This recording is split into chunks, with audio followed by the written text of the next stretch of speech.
Tienes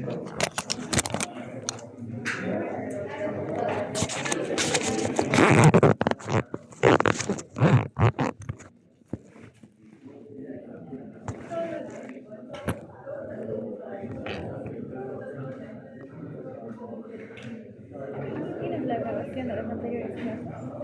De las anteriores clases grabadas.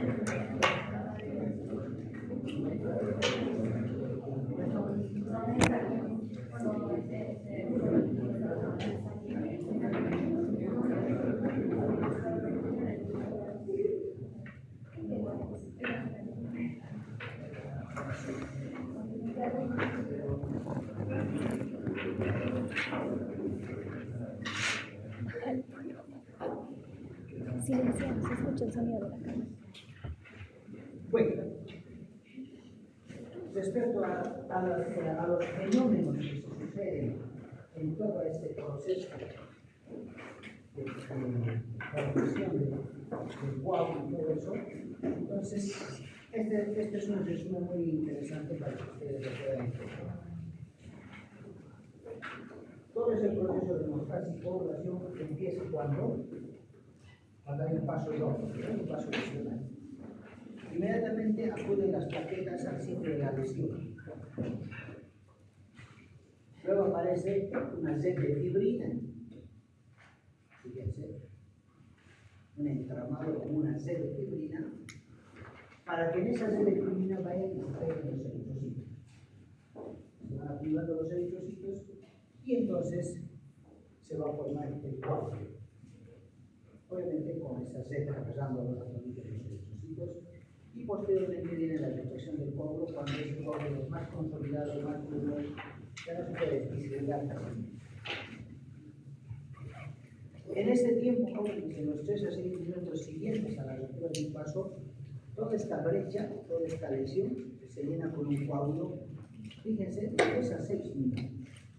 Por eso es que el tiempo de coagulación de una persona es de 5 a 10 minutos. ¿Eso qué quiere decir? Que si saco una muestra de sangre de tus venas y lo dejo en un tubo de ensayo a temperatura de 37 grados, tiene que coagular en ese rango de tiempo. Eso es lo normal del tiempo de coagulación que tiene una persona. Ese coágulo se consolida totalmente hasta la extracción total en los 20 a 1 hora, 20 minutos a 1 hora.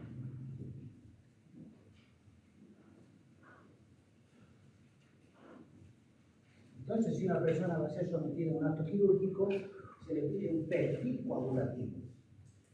O también se denomina riesgo quirúrgico, como se llama, o coagulograma. Entonces, ahí se va a valorar una de estas partes que estamos viendo, que es el tipo de coagulación, y que normalmente es entre 5 a 10 minutos. ¿Verdad? Aquí una imagen más bonita, un vaso lesionado, aglutinación de las plaquetitas, aparición de la sed de fibrina, formación del coágulo y posterior retracción.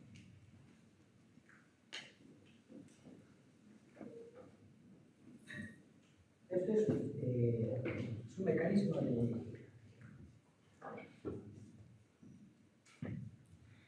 fisiológico, no es un vaso mucho más seccionado.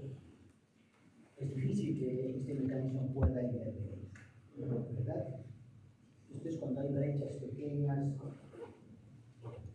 rupturas de vasos pequeñitos, obviamente. Ya a mayor lesión, ya no podemos tener este mecanismo.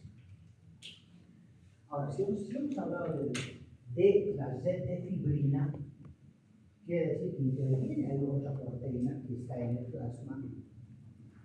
Es una proteína que se sintetiza en el hígado, está normalmente en el plasma, con la concentración de 1.5 a 4.5 gramos por litro.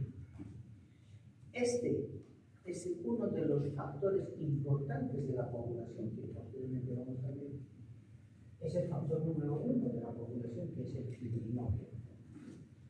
¿Verdad? Durante esa lesión que estamos hablando, una enzima, la trombina, va a convertir a este factor 1, a este fibrinógeno, en los famosos hilos de fibrina. Una Z. Entonces, ¿esa Z para qué es? Para estabilizar el coágulo, para que no se rompa fácilmente, como si fuera una Z de un pescador, ¿verdad? La Z de un pescador es para qué? Para poder pescar más cantidad de peces y que no puedan escaparse. Igual que funcionan las Z de fibrina. Entonces, aquí hay ¿cómo es una conversión de este proceso? El fibrinógeno, la trombina, luego los Z de fibrina. Bueno,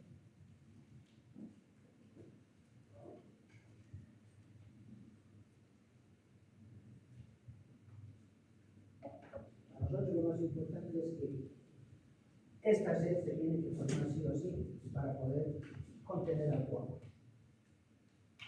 Y ahí tiene que ver el factor muy importante, que es el factor número 1. Tenemos 15 factores de la coagulación. El primero es este, fibrinógeno.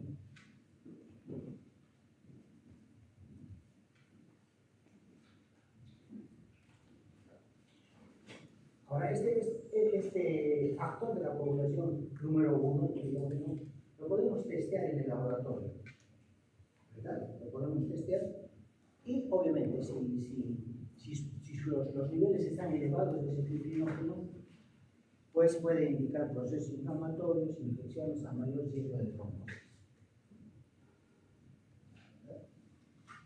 Más fácilmente se va a producir coágulos. Y si los niveles están bajitos, riesgo de sangrado extremo, ¿verdad? Posible enfermedad hepática o consumo por coagulación intravascular. Entonces, la coagulación intravascular disseminada está ahí presente y el fibrinógeno tiene mucho que ver. Tiene que estar en esos valores que hemos mencionado, sí o sí. Por eso es cuando hay sangrados espontáneos y todo ello, el hematólogo ya de la especialidad hace valorar este factor de la coagulación número 1 para ver cómo están dando por ahí, si está elevado, está abajo, o se debe a otra situación, ¿verdad? Por eso es que he puesto este fibrinógeno, lo he puesto en este tema. Más adelante vamos a ver esto de nuevo, pero aquí es importante, ¿por qué interviene el fibrinógeno?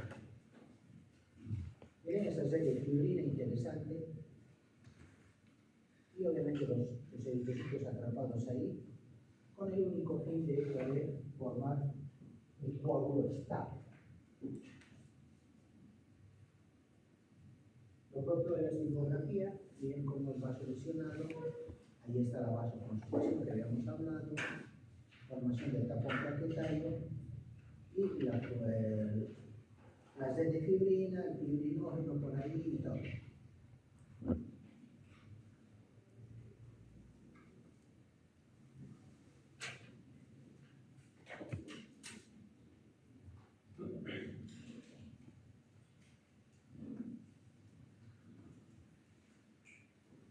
Si les hago una pregunta y digo, ¿por qué una persona puede sangrar espontáneamente? Lo normal es que nosotros no sangremos, ¿verdad? Mínimo, lesiones pequeñitas sí. Pero de repente una señora que tenga sangrados espontáneos de cuando en cuando, ¿a qué se puede deber? Más o menos, ¿qué puede pasar para que una persona pueda sangrar? Puede ser por la presión alta. Una presión alta, ya una exagerada presión puede romper capilares.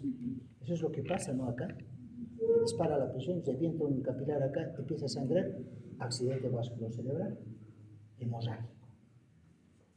Ahora, presión alta, de repente tus grasitas, grasa, jiba, todo lo que has comido en tu juventud está en tus arterias.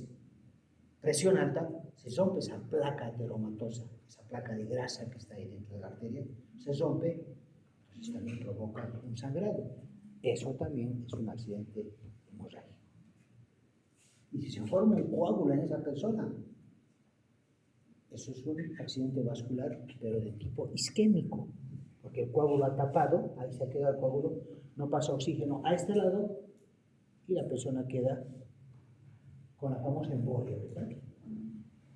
Entonces los accidentes vasculocerebrales pueden ser transitorios Digamos que un émbolo, un coagulito se tapa ahí, no deja pasar aire por oxígeno por cierto tiempo y luego se destapa, pasa el coágulo. Entonces es un accidente vascular transitorio.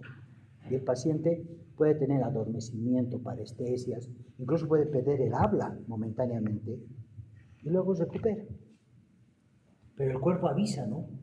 En medicina hay un dicho que se dice, el cuerpo avisa 2 veces, la tercera la tarife. O sea, dicen así, ¿verdad?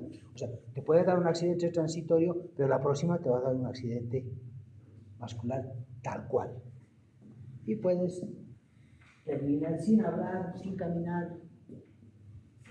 Los pacientes piensan que están hablando, pero los familiares les escuchan y los locos están balbuceando. Entonces hay que tener mucho cuidado.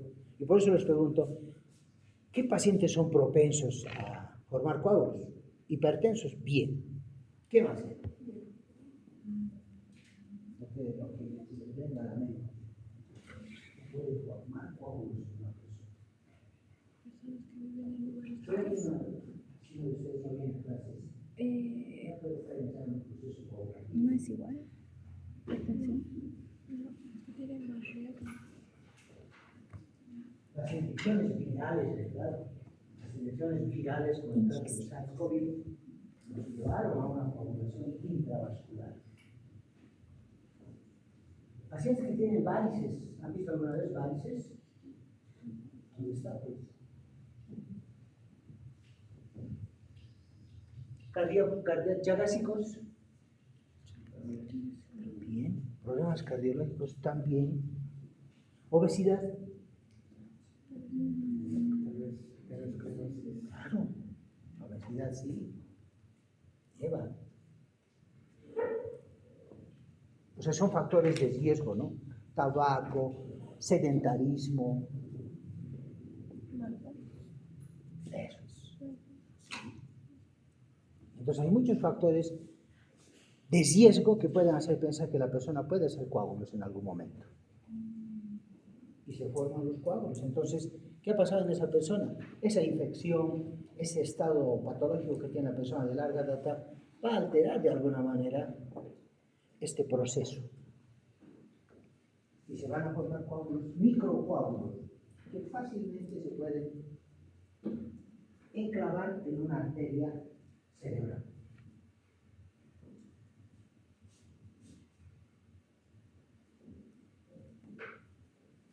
Bien, en laboratorio cuando nosotros tenemos una muestra de sangre, según las técnicas que nos pidan o qué vamos a estudiar, nosotros vamos a separar los componentes y otros. Por ejemplo, si nosotros dejamos un tubito de sangre a la intemperie con anticoagulante, se va a separar la parte sólida de la parte líquida. Aquí están los eritrocitos, las plaquetas, por acá, ¿verdad? Aquí está el sobrenadante que se llama plasma. Y obviamente ahí está el fibrinógeno y otros factores de la coagulación. Pero si nosotros decimos suero, ¿a qué se refiere? Es cuando nosotros también dejamos un tubo con sangre, pero lo podemos centrifugar rápidamente. O sea, separamos los dos componentes por método de la centrifugación. Entonces, el sobrenadante va a ser un suero. Y obviamente, la parte de abajo es la sangre que está normal. Y obviamente, acá va a haber leucocitos, plaquetas y todo ello acá. Pero este suero no tiene fibrinógeno. Esa es la gran diferencia entre el plasma y el suero. Ahora, ¿para qué centrifugamos? Primero, para separar rápidamente, porque no tenemos tiempo de esperar a que se separe de esta manera, ¿verdad?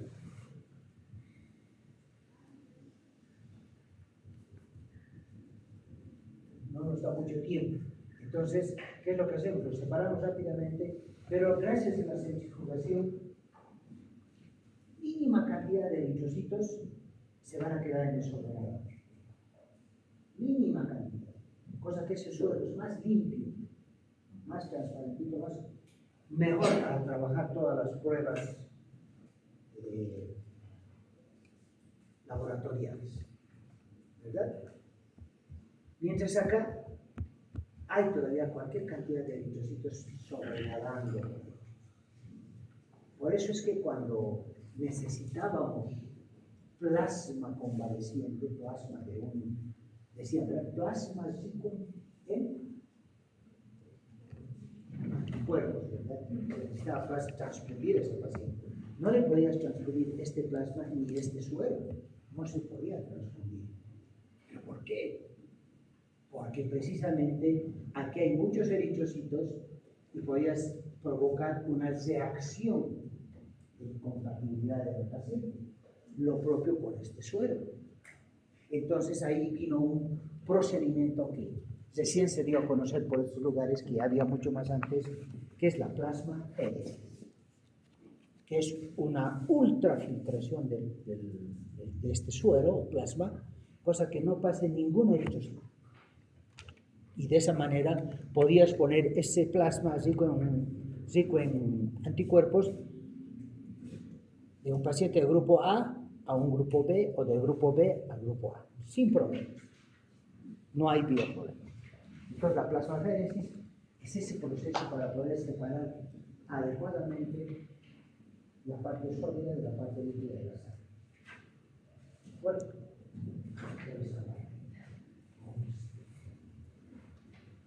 bien, ¿qué más se puede acá? Miren, nuevo médico en el mundo es uno, ha sido tocado una neta. Adiós a las elecciones.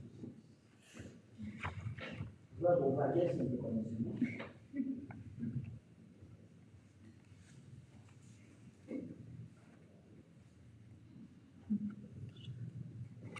Unas letras bien bonitas llegan a la facultad, pero después de garabatos, o tomar apuntes, pero ya se está perdiendo eso de tomar apuntitos, se está perdiendo porque ya todo lo tienen en el celular y todo ello, ¿no? Antes había que tomar sí o sí apuntes, porque no sabías de dónde, mientras acá, yo me doy la vuelta, ya, me doy la vuelta. Exacto, no sé qué haga. Hasta en los exámenes se meten en problemas, chicos. Están metiendo celulares a los exámenes y todo eso. Medio complicado. Entonces, y quedaremos acá nomás porque vamos a retomar la otra partecita. ¿O quieren seguir avanzando?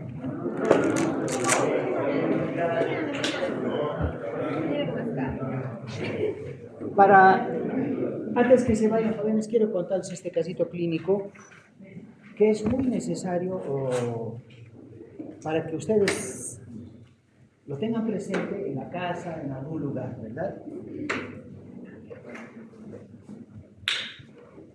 Los accidentes vasculocerebrales son de todos los días. Van a ver en los hospitales y todo ello, de todos los días. Lamentablemente nosotros no tenemos una unidad coronaria, especialmente para infartos, no tenemos en Sucre. Lo interesante sería que haya una clínica de unidad coronaria, excelente, y no lo hay, ¿verdad? Entonces, ¿qué pasa, por ejemplo, cuando un paciente tiene un infarto? Y ahí va lo que les quiero comentar. ¿Cómo se presenta clínicamente un infarto? El cuerpo avisa, te avisa el cuerpo, no es que se presenta así como vino la hada, no, te avisa. ¿Puede haber adormecimiento en este brazo? Sí. Lo experimento. Hormigueo, adormecimiento, sensación de falta de aire, ¿verdad? Suspiros por ahí, un dolorcito a este nivel, como una punzada, que te deja quieto así, te deja quieto, no puedes decir socorro, nada. Puede presentarse un ligero adormecimiento acá en el cuello, o que de repente quieras hablar algo y no puedas articular la palabra. ¿Verdad? Esos son signos de que sí puede haber un accidente, un infarto. ¿Que el infarto qué es? Es pues cuando una arteria del corazón se obstruye. ¿Con quién se obstruye? Con un coágulo. Con un coágulo. Pero previamente esa arteria tenía que estar ya totalmente ensayada con todas las grasas que has comido en todas partes. ¿Verdad? Zaraza, jiba, chinchulines, todo está ahí. Una arteria tiene que estar bien finita en sus paredes para que la sangre fluya. Pero basta que haya placas de grasa pegadas ahí, fácilmente las plaquetas se van a agrupar ahí. Fácilmente. Y ahí empieza ese proceso que hemos hablado, ¿no? Entonces, la arteria está así, las grasas acá, se empieza a cesar a la luz de la arteria, listo. En cualquier momento se va a formar un coágulo, infarto. Así de sencillo. Entonces, cuando una persona está sufriendo un infarto, tiene el famoso dolor de angina de pecho, ¿verdad? Es una punzada y al suelo. Pero más antes esa persona ha tenido algunos indicios de que algo va a pasar. Es más, algunas personas creo que hasta se despiden, ¿no? O sea, hay un sexto sentido ahí y demás. Entonces ustedes en ningún familiar, en nada, no dejen pasar de largo un dolor precordial en el pecho, adormecimiento en esta mano, o que de repente se olvidan las cosas de un momento a otro, quieran hablar, pero se les traba Esos son avisos de que sí puede pasar un infarto. Inmediatamente sucede eso, hay que evacuarlos a un hospital para que se les pueda administrar de ingreso, si corresponde en ese momento, un anticoagulante. El anticoagulante que se utiliza es para disgregar ese coágulo que puede estar por ahí. Pero como no tenemos unidad coronaria, hay que derivar a esos pacientes a Cochabamba. Y no precisamente a Chapare, ¿no? Porque hay la Blanca. A la unidad coronaria, ¿para qué? Para que le hagan una angiografía, todo eso, para ver dónde está el coágulo y poder ingresar a esa arteria, introducir un pequeño tubito muy pequeñito y disparar, ¿no? ¡Pum! Eso se llama stent. Algunos colegas han pasado por ese proceso y nos cuentan cómo ha sucedido el hecho y justo es lo que les había comentado. Y después en broma nosotros decimos, hola Frankie, le decimos, ¿no? Hola Frankie stent. Entonces fíjense cómo es esto del coágulo que se forma y lo propio sucede en el cerebro. El famoso grito cerebral o el grito de ABC también llaman, o de infarto cerebral. Hay algunas personas que pegan un grito y se derrumban. Entonces, para el cerebro hay que tener mucho cuidado, la presión arterial, personas que son presión arterial bajita, felices están con presión arterial baja, pero de repente se dispara esa presión, es como enchufar una manguera delgadita a una toma de bomberos, ¿no? Entonces, en ese caso, inmediatamente también hay que llevarles a un servicio de emergencia, porque no hay que dejar enfriar la lesión, como se dice, porque pueden quedar con lesiones permanentes. Entonces, el hecho de ponerte un anticoagulante por vía subcutánea y qué sé yo, te va a ayudar muchísimo hasta que puedas llegar a una unidad de cuidados específicamente de esta área. A veces uno no sabe qué va a hacer, ¿no? No sabe dónde ir, qué va a hacer. Entonces, eso es lo que hay que hacer. Llevarlo a un hospital de emergencia y decirle los síntomas ya, porque el paciente claramente ya está paralizado o se olvida se olvida articular las palabras. Entonces, ya, llegan allá y a pinchar, ¿verdad? Obviamente una de esas ampollitas creo que vale 1.400, 1.500 bolivianos, ¿no? Pero eso te salva la vida. Después vas allá y demás. Bueno, entonces hay que tener mucho cuidado con estos problemas coagulativos. Personas que toman anticoagulantes, personas que toman aspirina, son muy propensos a ser sangrados. ¿Por qué? Porque son anticoagulantes. Entonces hay que averiguar que ese paciente está tomando anticoagulantes para ver, ya sea algún procedimiento quirúrgico. Si está tomando anticoagulantes, se descarta unos 2 días antes el anticoagulante, se procede al acto quirúrgico y luego se retoma de nuevo. Porque imagínense, intraoperatorio puede empezar a sangrar. Ese es el problema. Entonces la hemostasis o coagulación es una forma de que nosotros, es un mecanismo que tenemos para poder vencer este tipo de contingencias. Pero cuando las lesiones son muy grandes, ese mecanismo es sobrepasado y tenemos que ir a la cirugía, a la sutura, qué sé yo, para evitar mayor sangrado, ¿no? Máximo tenemos 5 litros de sangre. Que pierdas 1 litro y ya estás cayendo atrás. 2 litros lo olvidan. Por eso es que los bancos de sangre solamente te sacan medio litro, máximo te sacan. Y te hacen hacer un corazón ahí a largo rato. Y un corazón es un poquito. Con su arteria. ¿Verdad? Bien, vamos a seguir hablando. Si alguno de ustedes quiere hablar sobre las técnicas importantes, lo vamos a hacer, solamente si quieran, pero vamos a hacer haciendo correlato con lo que estamos viendo.